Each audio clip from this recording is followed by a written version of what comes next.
কানের পুঁজ, এটা একটা আমাদের অনেক কমন সমস্যা। অনেক রোগী পাওয়া যায় যাদের কান থেকে, সবাই বলে কান পাকা, কান থেকে পানি পড়ে, কান চুলকায়, কানে কম শুনে, কানে ব্যথা হয়, কান তব্দ ধরে থাকে, ভারী হয়ে থাকে, অনেক সময় মাথার এক সাইডে ভারী হয়ে যায়, এবং দীর্ঘমেয়াদী থাকলে এই কান পুঁজ পড়তে পড়তে পড়তে এক সময় কানে ইনফেকশন হয়।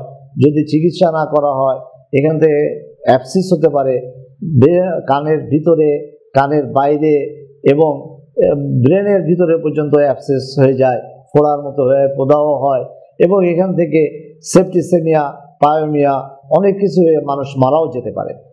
তো আমরা সাধারণত কানের পুঁজ হয় কেন?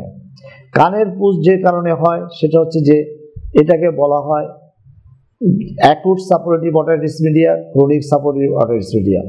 অ্যাকুট যেটা হয়, অ্যাকুটের ফলে প্রথম যদি কারোর সর্দি কাশি বা জ্বর হয় তখন তার কানে ব্যথা হয়, দু একদিন কানে ব্যথা হওয়ার পরে কানে এসে ভারী শোনে, তারপরে দেখা গেল যে সে ওই আশেপাশের দোকান থেকে কিছু অ্যান্টিবায়োটিক, কিছু প্যারাসিটামল ট্যাবলেট, কিছু অ্যান্টিহিস্টামিন ট্যাবলেট খায়, খাওয়ার পরে দু একদিন খাওয়ার পরে ব্যথা কমে যায়, ব্যথা কমার পরে সে আর ওষুধ খায় না অথবা ভুলে যায় ওষুধ খেতে।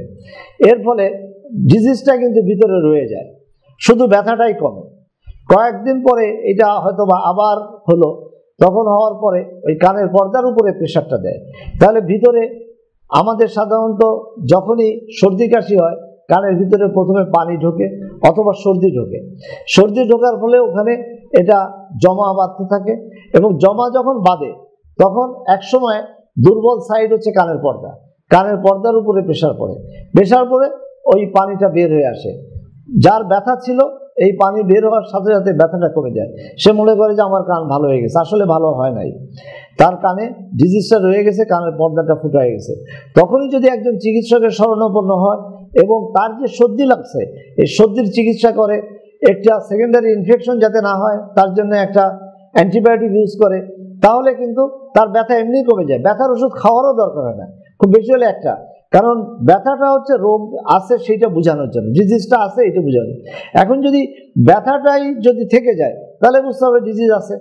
আর ডিজিজ কিওর করার জন্য আমরা সাধারণত ইনফেকশনটাকে যদি কন্ট্রোল করি তাহলে তার ডিজিজ কন্ট্রোল হবে, ডিজিজ কন্ট্রোল হলে ব্যথা এমনি কমে যাবে। এই জন্য ব্যথার ওষুধ খাওয়ার দরকার। অনেক সময় অনেকে অনেক কঠিন কঠিন ব্যথার ওষুধ খায়, যেমন রোলাক, তারপর টোডল, এই জাতীয় ক্লোফেনাক, এতে ক্ষতি করে, এগুলি খাওয়া ঠিক না। তো একজন কানের চিকিৎসককে দেখালে সে তখন এইটা তাকে সুন্দরভাবে সাজেশন দিবে।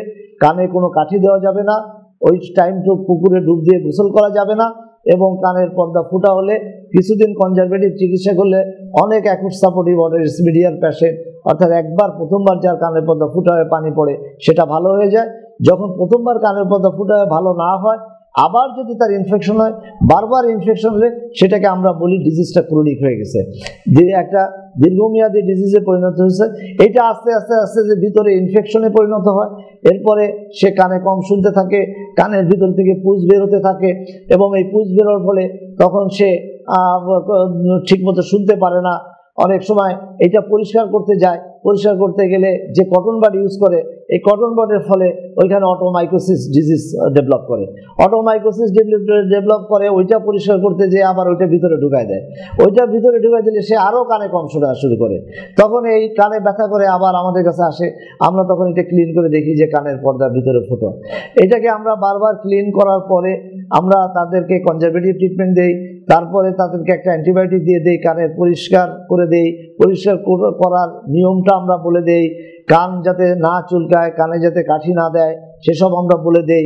এবং যখন এটা শুকায় যায় তখন আমরা পর্দার সাইজ দেখে যদি মনে করি যে কানের ডিজিজটা সেফ, তার জন্য এটা ডেঞ্জারাসও হইতে পারে, কোলেস্টেরল নামে এক ধরনের খারাপ ডিজিজও এখানে হইতে পারে, যাই হোক সেফ সাইডেরটাই বেশিরভাগ হয়, যেহেতু আমাদের দেশের লোকজন এখন অ্যান্টিবায়োটিক ব্যবহার করে।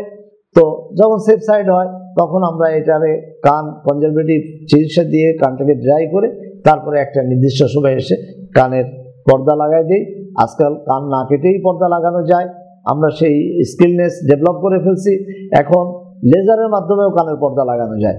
তো সুতরাং আপনারা এটি নিয়ে চিন্তা করবেন না, চিকিৎসা করলে কানের পুষ পড়া বন্ধ হবে এবং কানের পর্দা ফুটাটাও রিকভারি করা সম্ভব।